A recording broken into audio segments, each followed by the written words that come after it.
It was a cold evening in late November when the knock came soft, deliberate, and almost familiar, though I couldn't place it.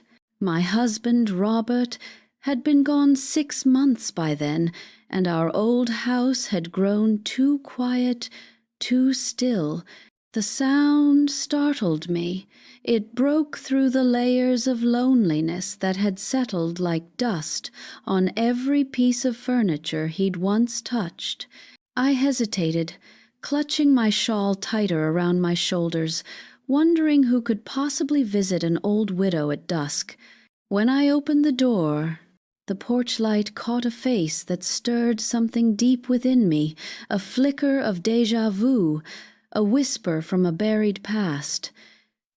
She was tall, silver-haired, elegant in a way that time couldn't tarnish. Her eyes, pale green and trembling, darted across my face as if reading a story she already knew by heart. "Mrs. Hayes?" she asked softly, her voice trembling. "I'm an old friend of Robert's." The moment she said his name, my knees almost gave out. For months, no one had dared speak it aloud in this house. Robert's death had been sudden, a heart attack at 68, and though people sent flowers and sympathy, silence became my only real companion afterward. "Please come in," I managed to say, though my throat was dry. She stepped inside, glancing around at the framed photos on the wall, our wedding picture, Robert in his uniform, our daughter Margaret on her wedding day.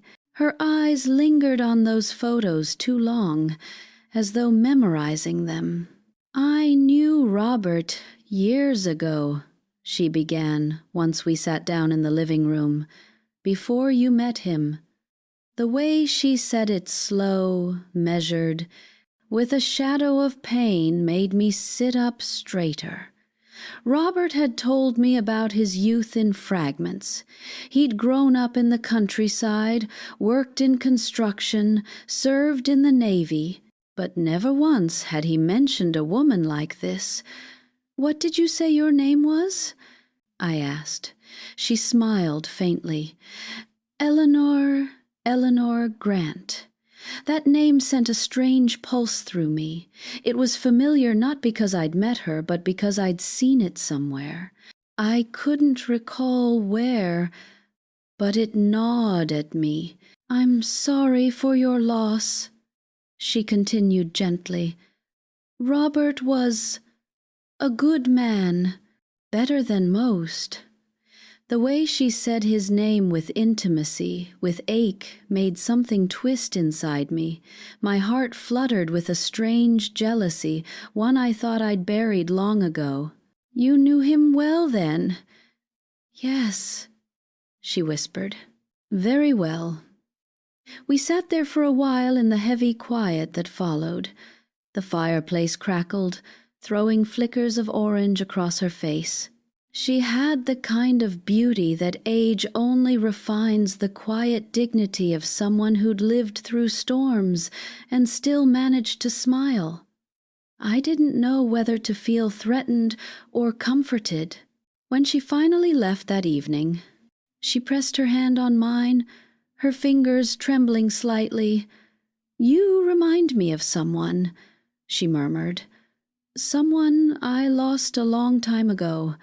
That night, I couldn't sleep." Her words kept replaying, blending with the ticking of the grandfather clock.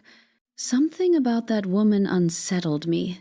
The softness in her eyes, the way she looked at Robert's photos, the faint scent of lilac perfume that lingered in the room after she left. The next morning, I found myself pulling out Robert's old letters from the attic. He'd written to me every week during his Navy years long, heartfelt letters full of longing and promises. But in one of the older boxes, tied with faded blue ribbon, there was a smaller bundle I didn't recognize. The handwriting wasn't his. It was elegant, slanted, distinctly feminine. and every letter was addressed not to me, but to him. "Dearest Robert," one began, "I pray you'll forgive me one day for what I've done. You deserve to know the truth." My breath caught. The letters were old, yellowed with age. I counted them 12 in total, written over 20 years ago. They spoke of guilt, of separation, of something he needed to tell her someday. But the letters never said who she was. I felt cold all over. The name at the bottom of every page was the same. Eleanor. I almost dropped the stack right there. The same woman. All day, I sat by the window, rereading those letters. The story they told was fragmented hints of a secret, a child, a decision made for her own good. My mind raced, trying to connect the dots. Could Robert have had another family? A child he never told me about? That evening, when Eleanor returned uninvited this time, but somehow expected, I confronted her. "You wrote to him," I said, holding out the letters. "Why didn't you tell me?" Her face went pale, her eyes widening. "You found them." "I did, and I think I deserve to know what all this means." She sat down slowly, her hands clasped in her lap, trembling. "I never meant for you to find out this way," she whispered. "But Robert wanted to tell you. He just couldn't." "Tell me what?" I demanded. "Were you lovers? Is there another woman, another family I should know about?" Her eyes filled with tears. "No, it's not that simple." I felt anger rising in my chest. "Then make it simple, Eleanor, because right now you're standing in my living room, calling yourself his old friend, but I can feel it, there's something you're hiding." She looked up at me then, and for the first time I saw a pain in her eyes that was deeper than guilt. "He promised me he'd tell you," she said, "before he died." "Tell me what?" She took a trembling breath. "About you." The room went silent. Even the fire seemed to stop crackling. "About me," I repeated, confused. She nodded slowly. "Yes, about who you really are." I laughed then, but it came out hollow, nervous. "What kind of nonsense is that?" Her eyes softened, and she reached into her purse. From it she pulled out an old photograph, sepia-toned, faded with time. She handed it to me with shaking fingers. In the picture, a young woman stood cradling a baby, smiling faintly. Her hair was dark, her eyes gentle, and behind her stood a man I recognized instantly, Robert. I stared at the baby. Something in me screamed that I knew that face, that curve of the cheek, the little dimple. "That's me," I whispered.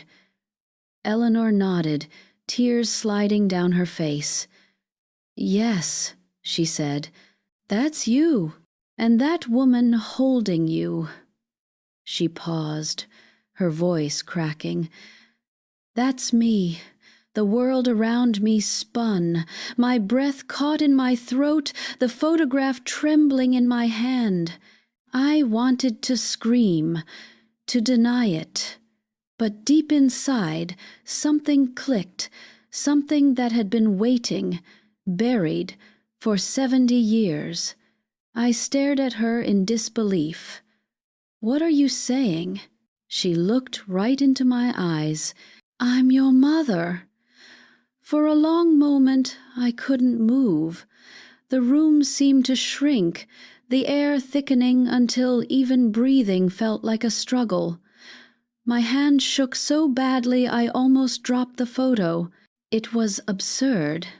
Impossible, yet the way she looked at me, the quiet ache in her voice, carried a truth that pierced deeper than any lie could. "You're lying," I finally whispered. "You can't be." Eleanor didn't flinch. Her eyes stayed locked on mine, steady and full of sorrow. I wish I were.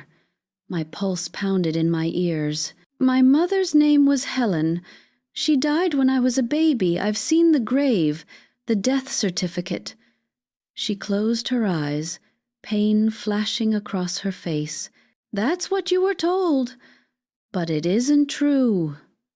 I felt my body stiffen, as if something deep inside me refused to believe her words, even as my heart whispered otherwise.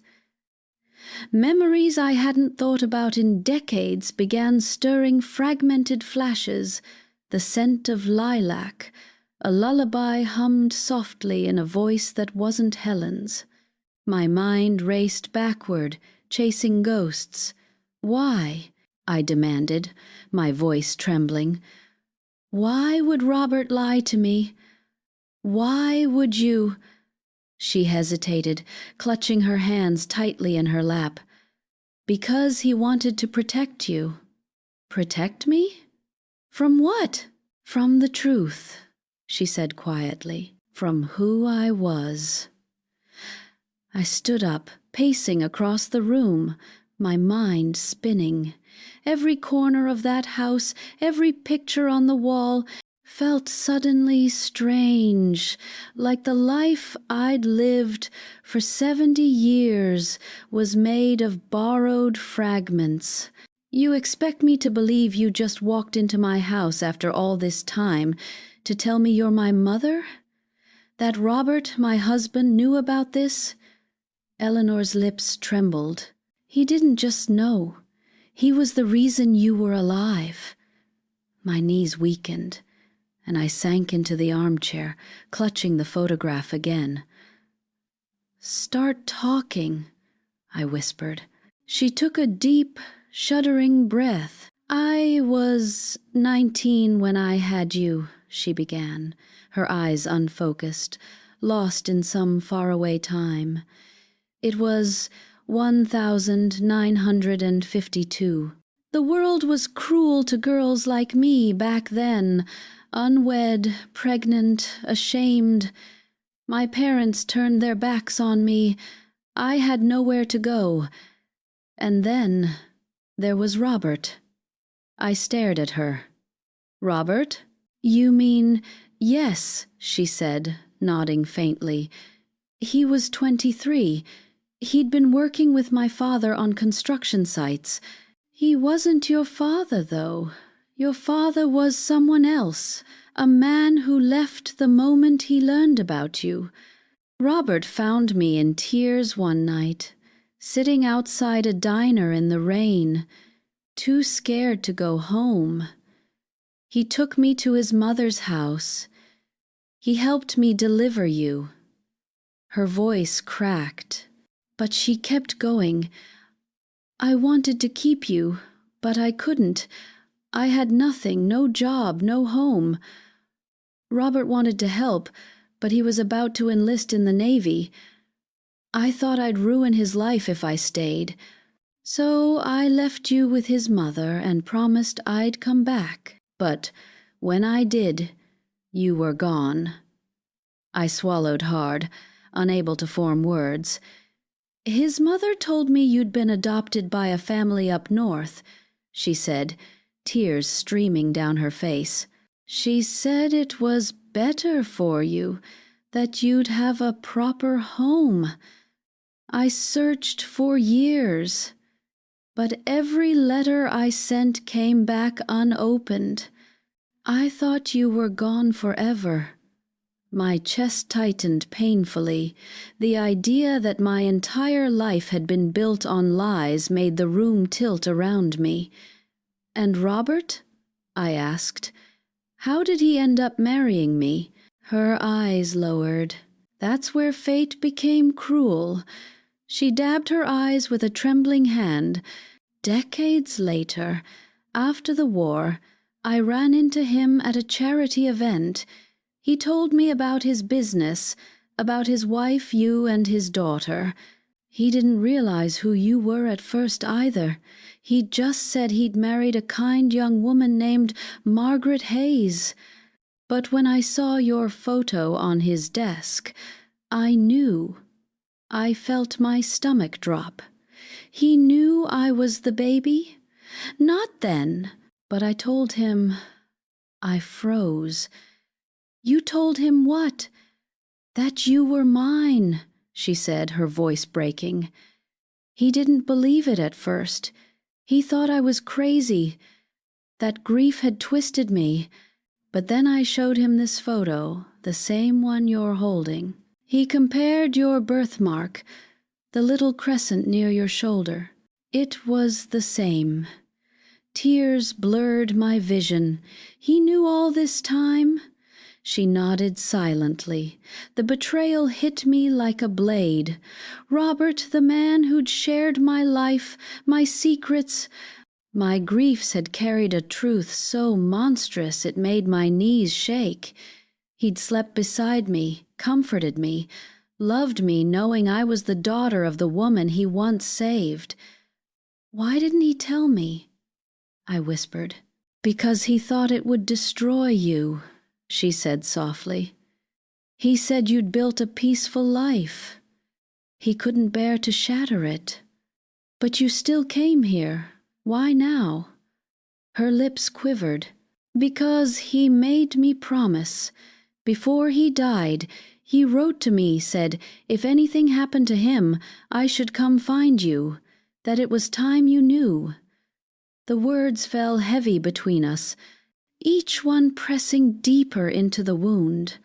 I felt sick, dizzy. My mind couldn't hold the weight of it all. I looked at her again, trying to see her not as a stranger, but as the woman she claimed to be my mother.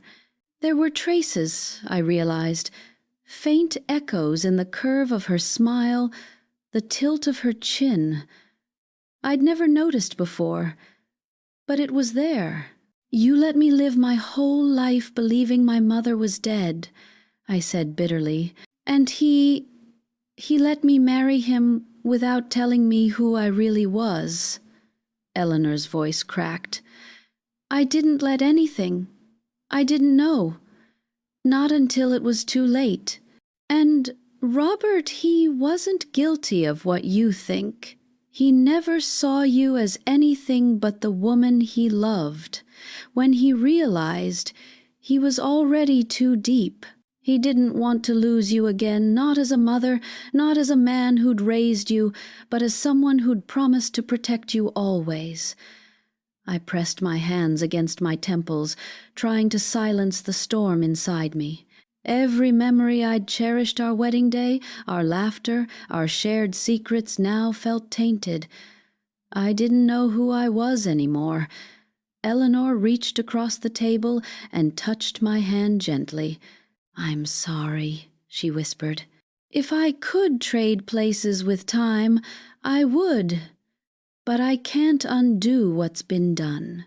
I just wanted to see you once more to tell you the truth before I die.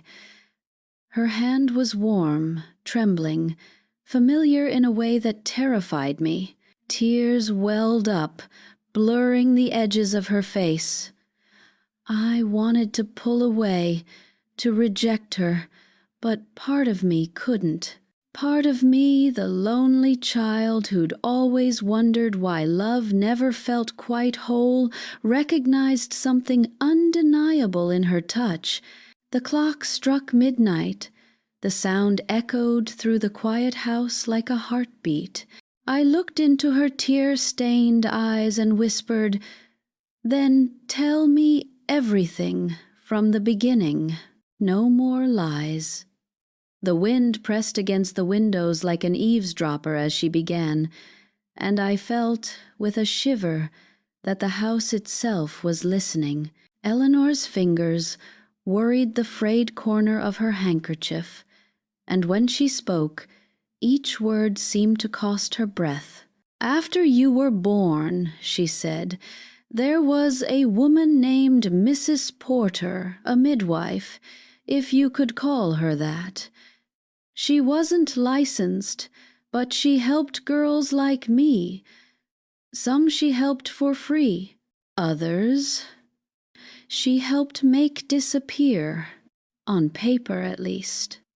The year I had you, a new law came down that made it nearly impossible for a girl without family to keep a child. There were whispers of social workers, of the parish, of taking babies for their own good. I panicked. I told Robert I couldn't let them take you." She swallowed, steadying herself. "He promised he wouldn't let it happen." I pictured Robert as a young man, jaw tight, eyes fierce, standing between me and a world that meant to erase me. The image made my throat ache. Even in my anger, I knew the boy he had once been was the seed of the man I loved. "Robert paid Mrs. Porter to file papers that would buy time," Eleanor continued. "A fake transfer to a family up north. Not a real adoption, a pause button. He said he would keep you safe with his mother until I could stand on my own and come back. But word spread, rumors grew. The parish matron started asking questions. And then her voice thinned.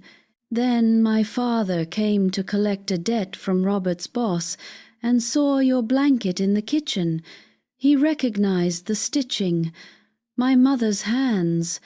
The next day, the parish showed up with papers. I pressed the photograph flat against my palm, unable to keep my hands from trembling. How did I end up with the Hayes family? Robert's mother knew a couple on Lark Street," Eleanor said. "Your adoptive parents, they'd been trying for years. Robert's mother thought it was fate, that you'd be loved, protected. She begged me to sign off, just for now, just until I could prove I had a home and work. But there wasn't time for truth. There was only a forged path, or none at all. So he forged it," I murmured. "He forged me." Her eyes lifted to mine, brimming. "He forged a path to keep you. The grave you visited as a girl, Helen, that was part of it. A name on stone to stop the parish from hunting, from asking who you were and to whom you belonged. Robert helped arrange it.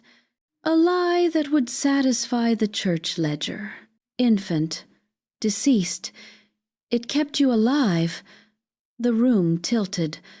I saw myself at 7, standing in rain with a small bouquet at a grave for a woman I never knew. My father's snow, my adoptive father's warm hand on my shoulder, his voice soft. "Say a prayer for Helen." I had cried for a woman who didn't exist because someone decided the truth would get me taken. How many prayers had I spent to keep the lie alive? I must have gone pale. Eleanor stood, crossed the rug, and knelt by me like a penitent. "I looked for you," she whispered. "I wrote to Robert from 3 towns, 2 states. Every letter came back or was met with silence. And then years later, when I saw your picture, do you know the feeling of the ground giving way beneath you? That's what it felt like." He begged me to give him time. He said you were married, that your life had finally grown quiet, that the truth would rip it open. He promised he'd tell you slowly, gently. "He waited too long," I said. The words barely air. She reached for her purse again. Not for the photograph this time, but an envelope, heavy and thick, edges worn to velvet. My name, in Robert's careful hand. "Not darling or my love, just my full name, Margaret. I knew the habit. When Robert wrote my name like that, it meant solemnity, a line he'd drawn with his own dignity. I almost didn't bring it, she said, but it's yours. He left it with a key. I slid my finger beneath the flap. The paper rasped like a match head. Inside lay a letter and a small brass key taped at the bottom, thin as a twig.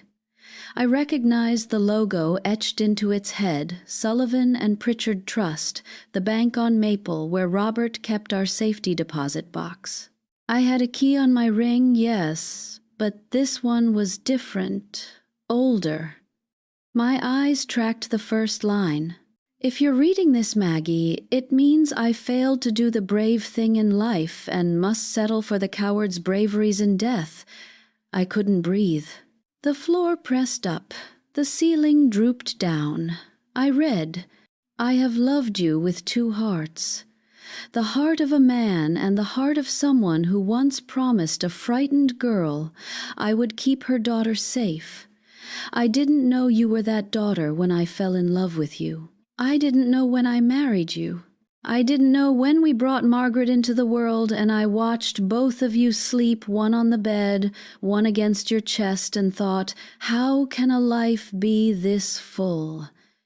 I paused, eyes burning. Margaret, our daughter, named after me. Yes, but also after a grandmother who never knew her proper? My breath stuttered. I looked at Eleanor. She was watching my face crumble with a tenderness that didn't once try to intrude on the wreckage. I learned the truth after a charity event at City Hall. Your face in a photograph, the birthmark. The midwife's ledger had resurfaced in a file at the bank, and when I saw the name Eleanor Grant, the ground shifted. I went to her. I demanded answers I had no right to demand. She told me, and the past came galloping back like a storm I had outrun for too long. I looked up. He met with you at City Hall, I said. She nodded. Under the portrait of the mayor, of all places. He spilled coffee on his tie. He kept laughing at himself. He looked like a boy. I read on. I wanted to tell you that night. I wrote scripts in my head. Do you remember the lullaby you hum when you're nervous? You didn't get that from Helen. I wanted to say Helen never lived. I wanted to take you to the bank and open the box and show you the ledger and the photographs and the letter your mother left you when she signed a false name to save you from a worse paper. My fingers pinched the page, knuckles white, but I could not bear to lose you. I'm not an honorable man in this, Maggie. Honor would have told you the day I knew. Love told me to wait one more day, then another. My heart grew selfish. There is a file in Deposit Box 3B12. The key enclosed will open it. It contains the midwife's ledger, the falsified parish record, and the original hospital bracelet with your mother's initials stitched by her in a trembling hand. There is also a photograph of the grave we made for a girl who never died. I thought I could make it right before I left this world, but my heart left first. Forgive me if you can. If you cannot, I will deserve it. Bring Eleanor with you when you open the box. She deserves to be there. You both do. He had signed it with a flourish. I knew I used to watch his wrist when he wrote checks, the way the R dove and rose again. I traced it with the tip of my finger, a small sacrament to a man whose goodness and cowardice had braided together like rope. The house shifted around us, the old beams settling with a sigh. Outside, a train's horn pulled a long thread through the evening. I heard my own heart in it. I looked at Eleanor and saw, not a stranger, not a thief of truths, but a woman who had been 17 kinds of poor. Poor in luck, poor in protection, poor in time, and richest only in the kind of love that will let itself be called dead if the child might live. I stood. "Tomorrow," I said. "We go to the bank tomorrow." She nodded, standing slowly, as if rising from decades of kneeling. "I'll be ready." That night, sleep came in shards.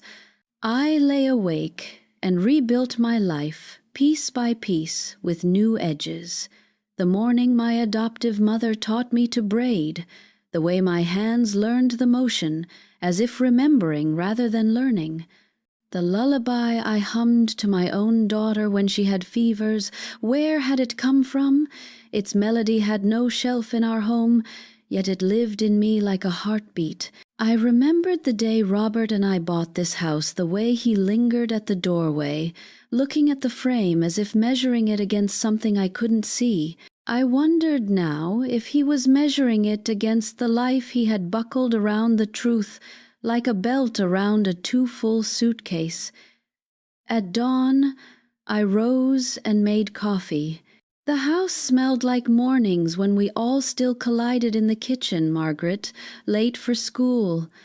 Robert, pretending he'd already eaten, me tucking a napkin into a lunch sack. The ghosts were busy. I let them pass through me. Eleanor arrived in a pale blue coat, hair pinned. She looked suddenly fragile in the light, so tall last night, so careful today. Her eyes searched mine and found only the decision I had made, not to forgive yet, not to condemn, but to move. We took a taxi to the bank because I could not trust my hands on the wheel. The driver hummed to a radio tune I half remembered, some song that belonged to a year when summer meant hops, fences, and boys threw promises like paper planes. At red lights, I could see our reflections in the divider glass, 2 women, same bone at the brow, same softness at the mouth when uncertain. The likeness was a lantern and a denial both. The bank on Maple smelled of old carpet and fresh ink. Afternoon light cut across polished floors. The vault manager remembered Robert.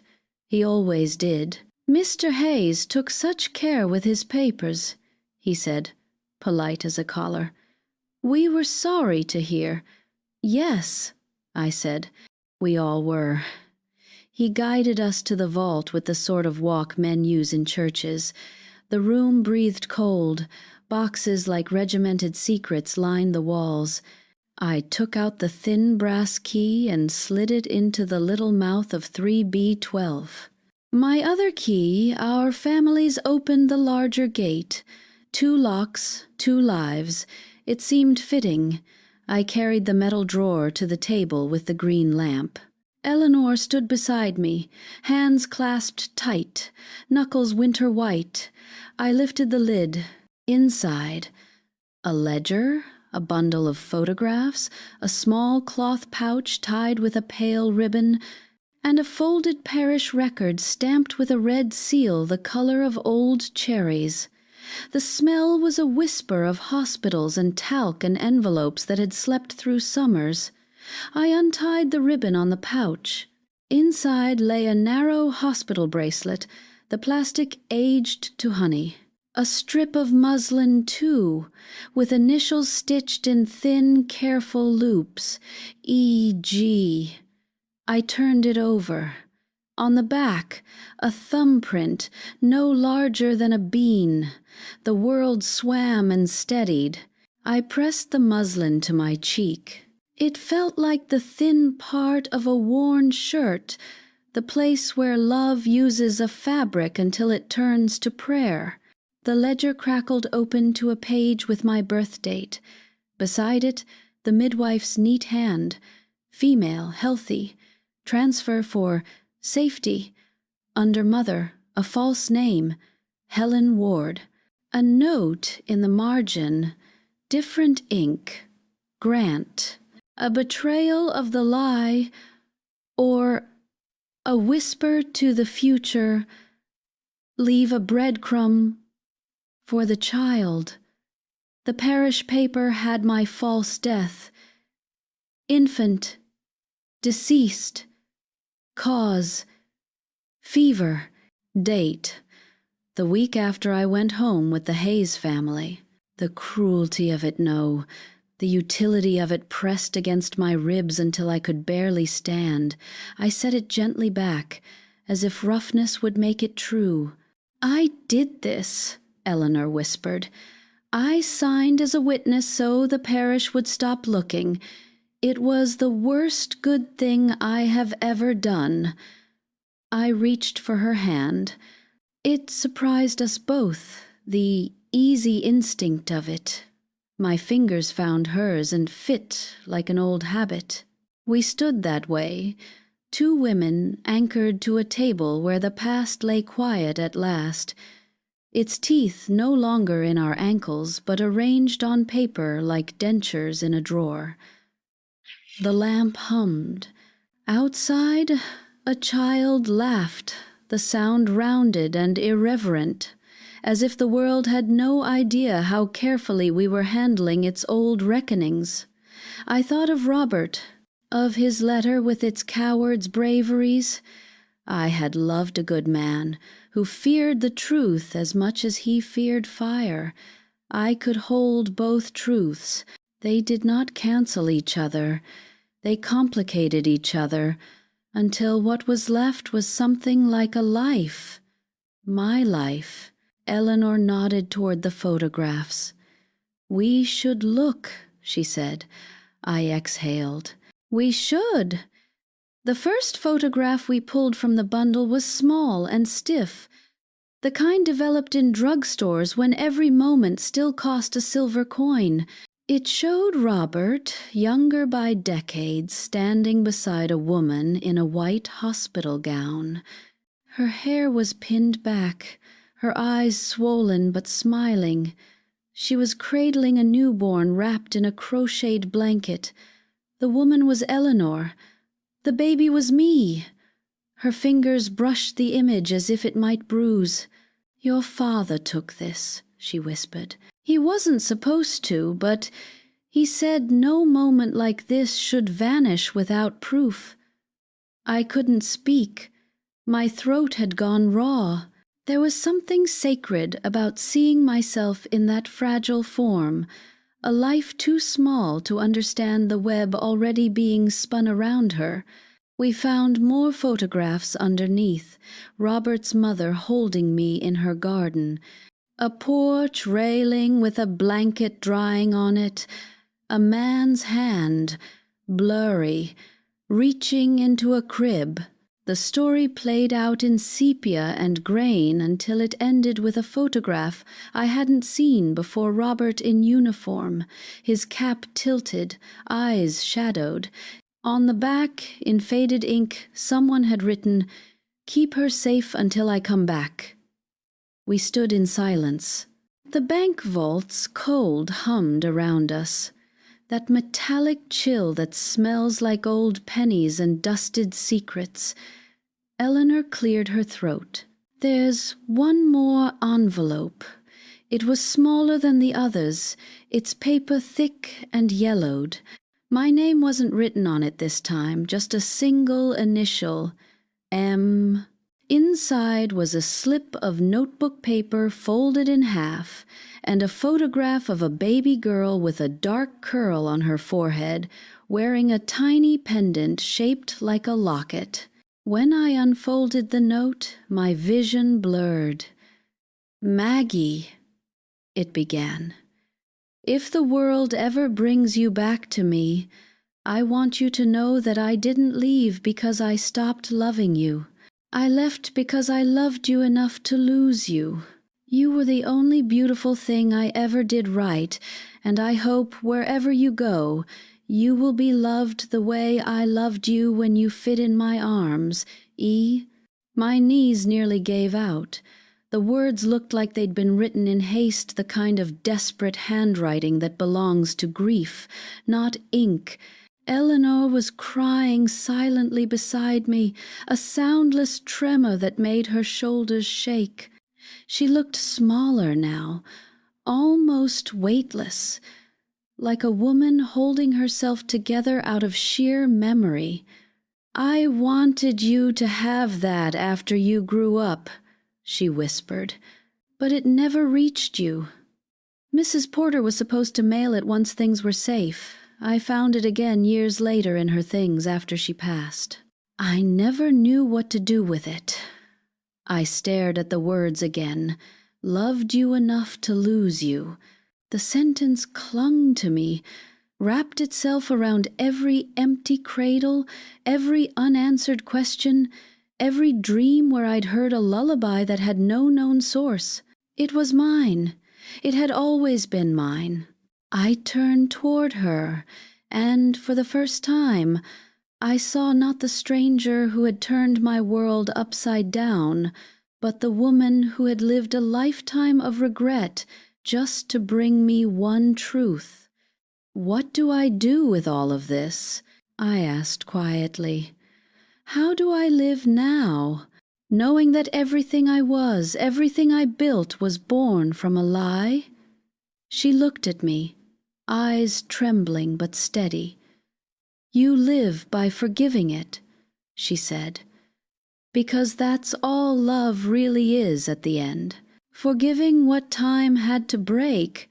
Her words pierced something deep in me. I wanted to fight them. To hold on to my outrage, it was easier than mercy, but I couldn't. My chest loosened, and all the decades of not knowing, of feeling half-loved, of wondering why my heart never felt completely anchored, poured out of me like rain. I wept, loud, raw, ugly sobs that shook the vault walls and made the clerk waiting outside pretend not to hear. Eleanor came closer, slow and hesitant, until she wrapped her arms around me. For a moment, I stiffened, but then something in me gave way. It wasn't comfort, not exactly. It was something older, like the memory of comfort. My head rested against her shoulder, and her scent, lilac and linen, pulled a thread through 70 years of silence, straight back to a place I didn't remember, but my body did. When we finally left the bank, the light outside felt different, brighter somehow, sharper, as though the world had been washed clean while we were inside. The taxi ride home was quiet except for the hum of the engine and the occasional sigh that escaped me before I could stop it. At the house, Eleanor hesitated on the porch. "Do you want me to stay tonight?" she asked softly.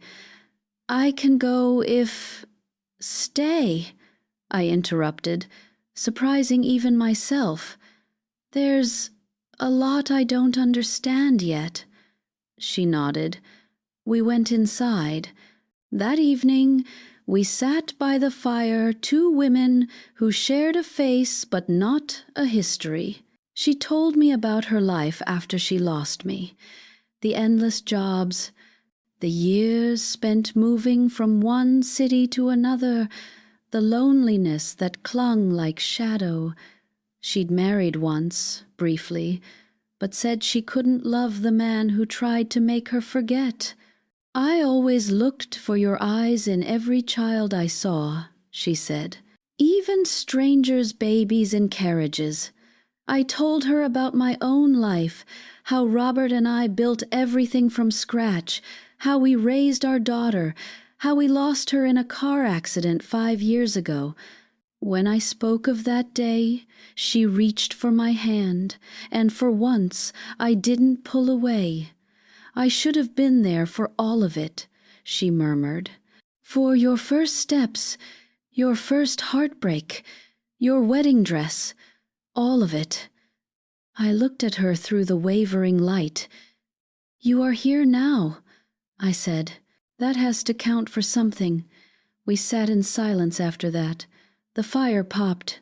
Somewhere in the house, a clock ticked the seconds, like the slow stitching of two torn pieces of cloth. As night deepened, I brought out a box of family photos.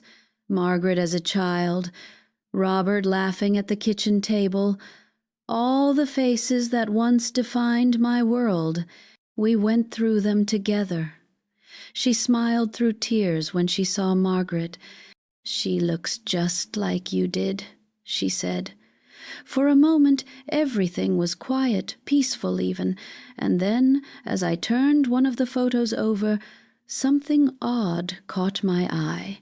There, on the back of a picture of Robert holding baby Margaret, was handwriting I didn't recognize. It wasn't mine, and it wasn't Robert's. It said, "She'll never know what we did. Keep her safe, R." I froze, the words sinking like lead. I showed it to Eleanor, and her face drained of color. "What does that mean?" I asked, my voice barely above a whisper. She took the photo, tracing the ink with her finger. "I don't know," she said, but there was a tremor in her tone that told me she wasn't entirely sure of that. Something shifted in the air between us, again a thin, invisible thread of unease. The truth, I realized, might not have finished unfolding after all. That night, long after she'd gone to bed in the guest room, I sat awake, staring at that photo. The ink looked too dark to be 50 years old. Fresh, almost. Someone had written on it recently, and suddenly one thought chilled me to the bone. Robert's safety deposit box had 2 locks, but when I opened it, there were faint scuff marks on the edge of the drawer, as if it had been opened before by someone else, someone who had a copy of that key. Sleep never came that night. The whisper of that photograph's words kept crawling through my thoughts. "She'll never know what we did. Keep her safe, R." The handwriting looked deliberate, not rushed. The pen strokes were heavy, the ink slightly smudged as if by a finger that hesitated. Whoever wrote it knew the truth wasn't finished. By dawn, I was pacing the parlor, the photograph clenched in my hand. The light through the curtains was thin and gray, the kind that makes the world look halfway between dream and nightmare. I boiled water for tea I didn't drink. The house creaked, the pipes sighed, and from the guest room I heard Eleanor stirring. When she entered the kitchen, she looked frailer than the night before, as if the years had suddenly caught up with her. I handed her the photograph silently. She read the words again, then looked up at me, her lips pressed tight. "It's Robert's handwriting," she said finally. "I'd know it anywhere." "I thought so too," I said. "But the ink looks new, too new. That photo has been in that album for decades. So who wrote it?" Her brow furrowed. "You think someone else could have used his signature?" "Maybe," I said, my voice low. "But there's something about it, something personal. She'll never know what we did." "What did they do, Eleanor?" She sank into the chair, staring down at the tablecloth. "I don't know," she whispered, "but I can tell you this much. Robert wasn't the type to hide evil. He hid pain, not cruelty."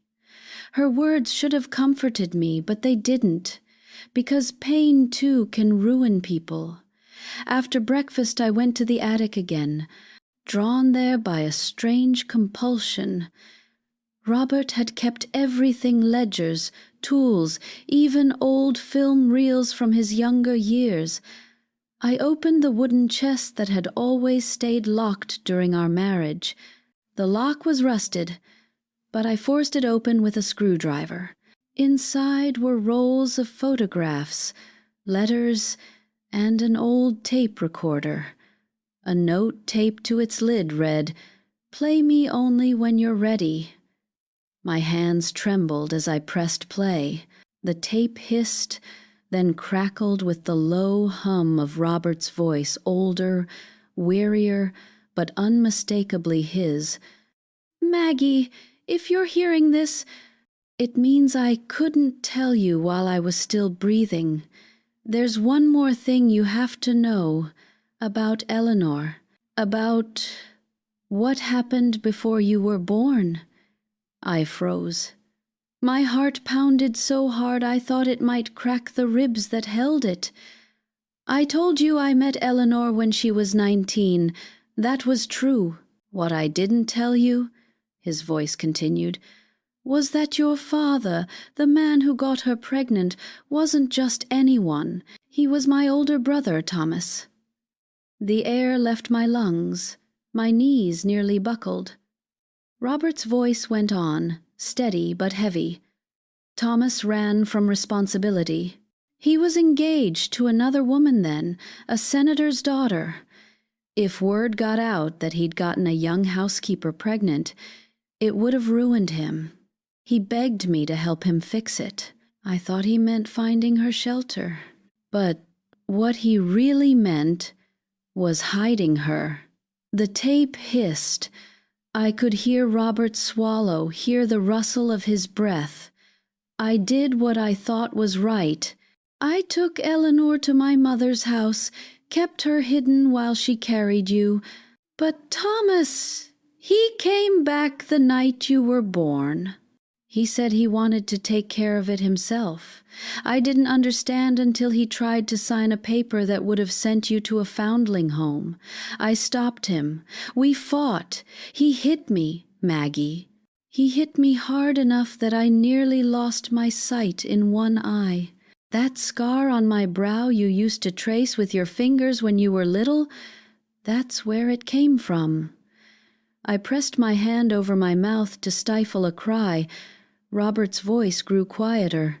He left that night, drove off in the rain. 2 days later, they found his car at the bottom of the river. They called it an accident. I never told anyone the truth.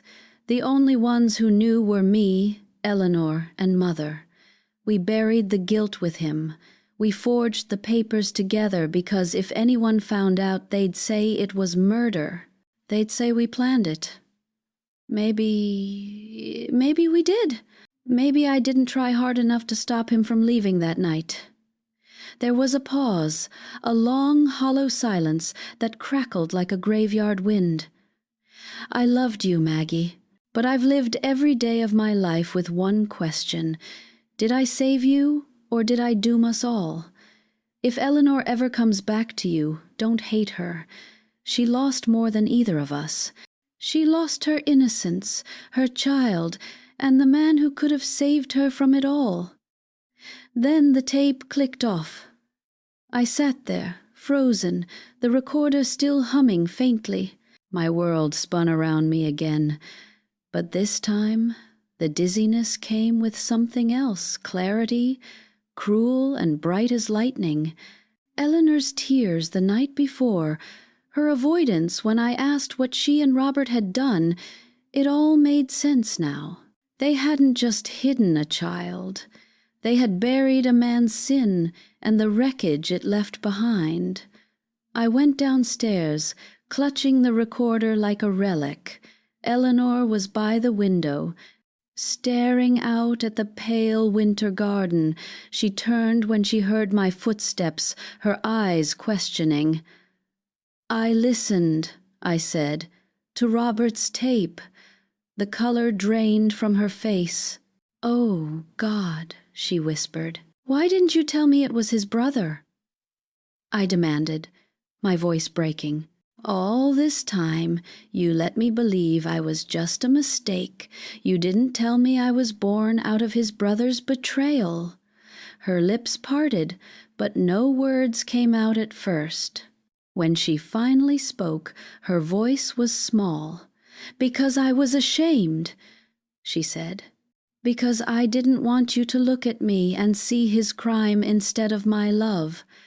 I sank into a chair, covering my face. "So all those years you both carried this secret, Robert your savior, Thomas your curse, and I was the proof of it." Eleanor knelt beside me, her hands trembling as she touched mine. "You were never the proof of sin," she said, tears streaming down her face. "You were the proof that love can come from ruin. Robert saved you. I only survived because of you." I looked at her then, through the veil of tears that blurred everything, and for the first time I understood the weight she'd carried. Every choice she'd made, every lie she'd lived, had been to protect me from a truth no child should have to bear. The house fell silent, except for the faint ticking of the clock. The shadows lengthened around us, and through them I could almost feel Robert's presence heavy, sorrowful, watching. Finally, I whispered, "Tomorrow I'll go to the river, to where they found Thomas. I need to see it for myself." Eleanor nodded weakly. "Then I'll go with you." And as the fire crackled in the hearth, I realized something chilling yet certain. The story wasn't over yet, because sometimes the truth doesn't set you free. It drags you, screaming, into the water with it. The next morning, the world seemed washed clean and cold. Mist hung over the fields as Eleanor and I drove toward the river. It was the same road where Robert's brother, Thomas, had lost his life, where so many of our lives had quietly begun to drown in the same dark water.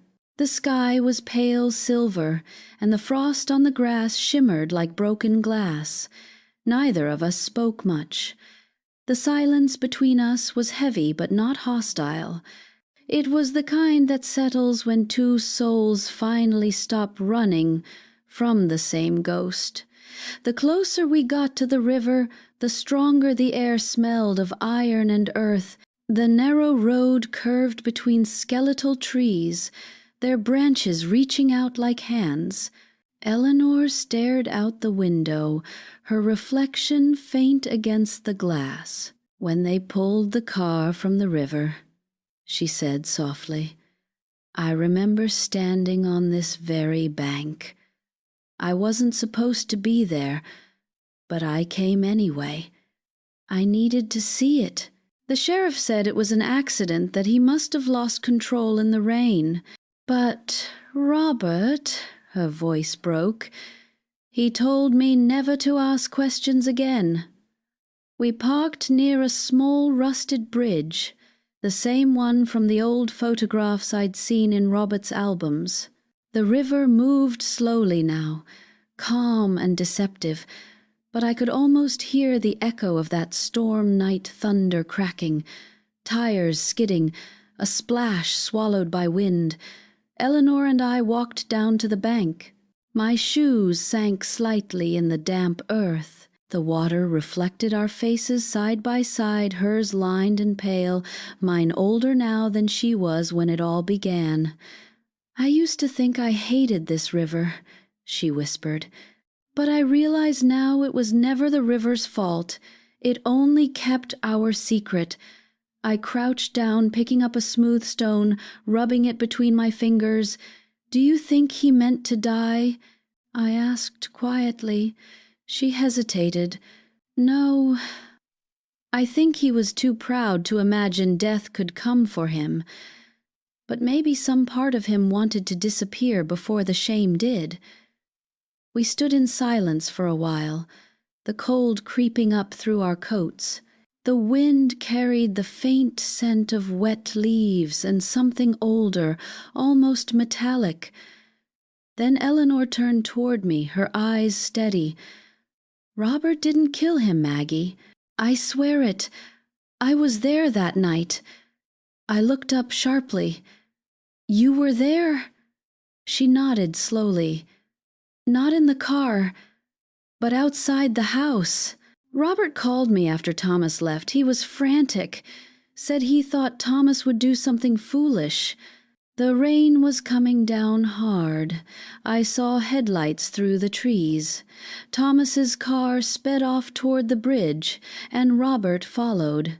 By the time I reached the road, there was nothing but broken glass and water. He dove in to try to save him. When he came out, he was half drowned and shaking." She paused, her eyes glistening. "He didn't kill him, but he carried the guilt anyway, because he'd wished it, and sometimes wishing can feel just as damning as doing." I closed my eyes. The image of Robert, younger, soaked and gasping, his heart breaking for the man who'd tried to destroy him, it tore through me. All those years I'd loved him without knowing what weighed on him. Every quiet stare into the fire, every sudden sadness in his smile, it all made sense now. Eleanor placed something cold and metallic in my hand. "He asked me to give you this if I ever told you the truth," she said. It was a small silver locket, old and slightly tarnished. When I opened it, inside was a photograph folded in two. On one side, baby me. On the other, Robert and Eleanor standing together, young and unbroken, before the storm. There were initials engraved faintly on the back, R, H, and E, G, and below them 3 words scratched by hand, "Forgive the living." I stared at them until the letters blurred. "He loved you," I murmured. Eleanor smiled faintly through her tears. "In his own way, but not the way he loved you. That was different. You were his redemption."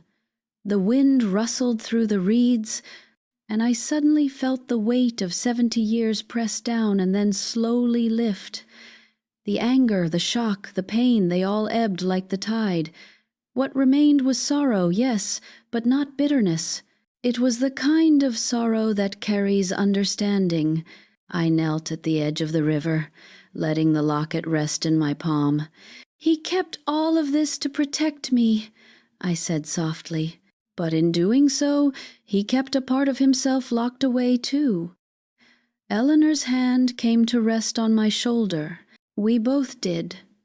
For a long time we stood there, 2 women bound by blood and loss, finally facing the same water that had defined our lives.